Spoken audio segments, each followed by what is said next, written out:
Hello guys, and today we have another versus, not a review, and it's between the Dealer from the N-Series lineup and the Flex from the N-Series lineup. But before we get into that, roll the intro.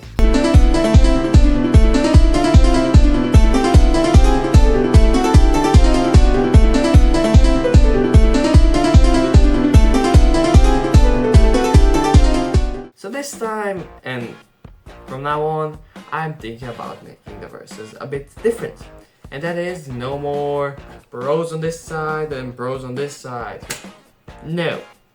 This time I'm going fully just going over a small review over both of them. Then firing both of them, not a lot, but still firing them. And then giving an opinion which is better in which and which I like more and you should buy.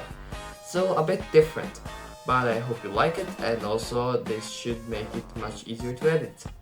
So yeah, let's get into it, and we'll start with the Flex, which is the cheaper and smaller one.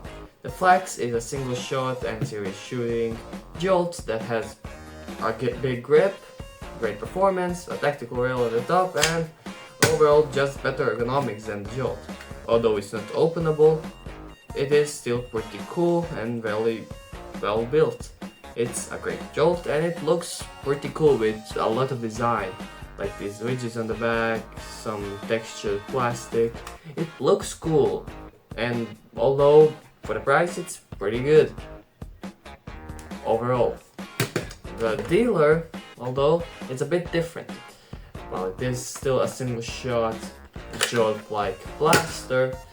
This one is bigger and comes with a scope that does have plastic sights, and this is not really all that good, but it does have a rail on the top.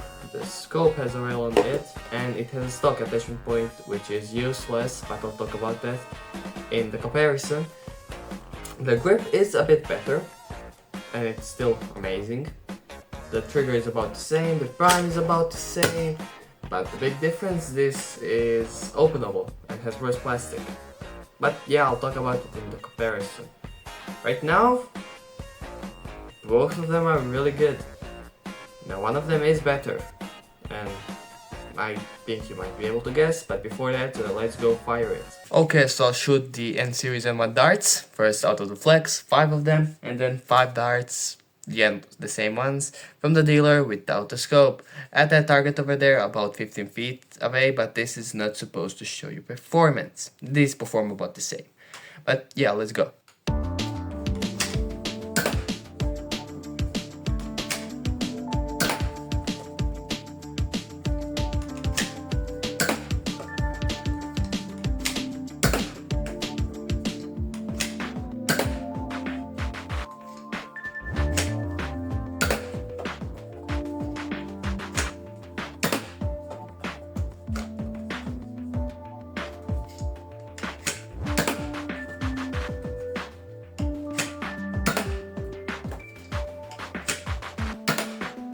So both of them shoot about the same, but you could have seen one glaring issue with the Dealer.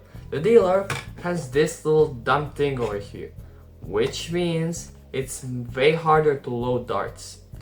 Even if you're a righty, it's still gonna be hard, but if you're left-handed, you'll basically have to flip it off to the side. It's not needed, but it is there, making it maybe a bit cooler, but it really nerfs your performance. Why not include it? But let's compare them. Firstly, the Flex. The Flex is better in a few things.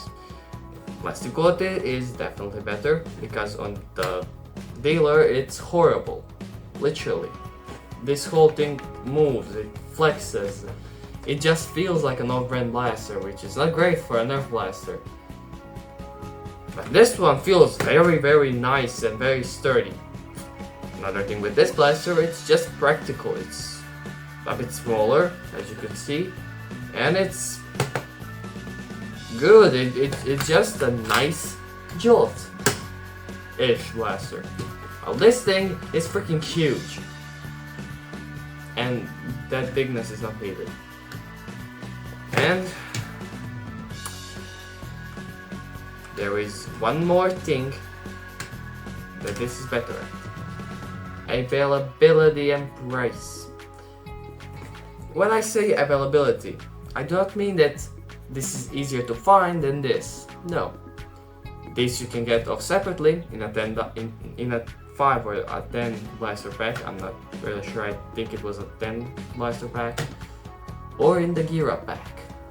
Well, this you can get in the gear up pack and nothing else. And the gear up pack does include both blasters. And let me tell you, you don't need both. This one is honestly better, but we'll save that for later. This one is only available in the gear up pack, which is not great. And even so, this costs around 3 to 5 euro, which is really good for this blaster. The grip is really great and the performance is pretty good. Well, this would probably cost a bit more. Yes, you do get the scope, but the scope is very cheaply built and honestly not all that great. The stock attachment point, well, that is a pro of this blaster. It has a stock attachment point, which is cool, but when you put on stocks, for example, this is the Echo stock. You see this? Yeah, it's not comfy, let me tell you. It digs into your hand, so you can't really use stocks on this blaster. Some other stocks, like the Recon Mark II stock, right here, might be a bit better, but still, not comfy at all. And really, you don't need a stock for a blaster like this, so yeah, the stock attachment point is useless. And when you look at it, the only thing this blaster is better than the Flex is the fact that you can open it, it's only screwed together, and the fact that, well, it has a slightly better grip. This blaster has this kind of ridge over here and this kind of ridge over here, which limits your grip but confirms it, which, yeah, as you can see, my pinky is a bit going squishy in between, but the grip is great. And at the top it gets wider and is not as rounded, meaning it's a bit less comfy. This is rounded all the way, it's as thick all the way, and instead of limiting your grip, it extends it, which does make it a better grip, but then again, that's the only pro about this blaster. Confidence and, well, stock and the openability.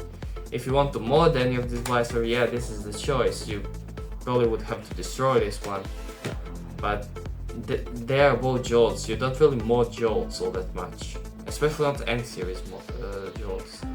So for both the objective and personal pick, I would have to tell you to get the Flex.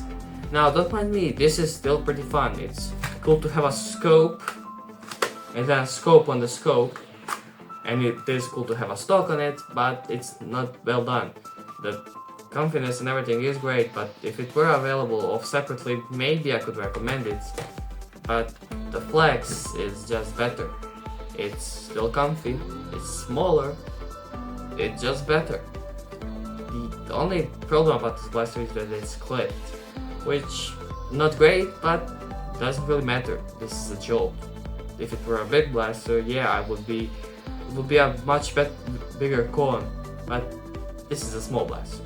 So overall, both for the personal and the objective pick, it's the Flex. So yeah, that is very unfortunate for the dealer. If it were to ever be accessible separately, you could still buy it. Buy it in a gear up pack, unless you want to have them both, or it's on a good price, or you are just a reviewer and you want a lot of blasters to review, yeah, you can get this, but I wouldn't recommend it.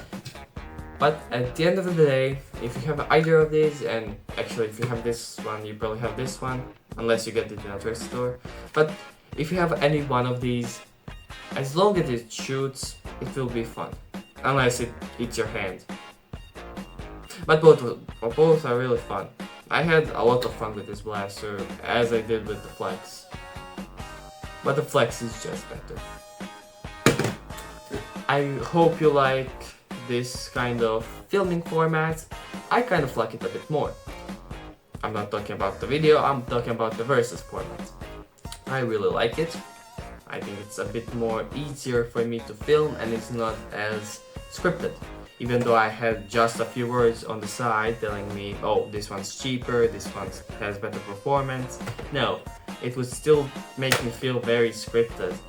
Like this, it feels a bit more connected.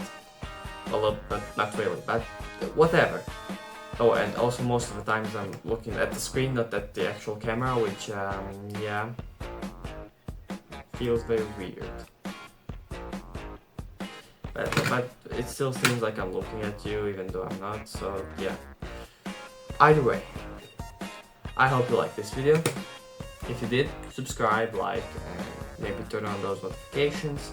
And leave a comment in which blasters you want me to do a versus on next, if any of you watched the video till the end. My retention time is very bad. Either way, I hope you liked this video. And my name is Nixie.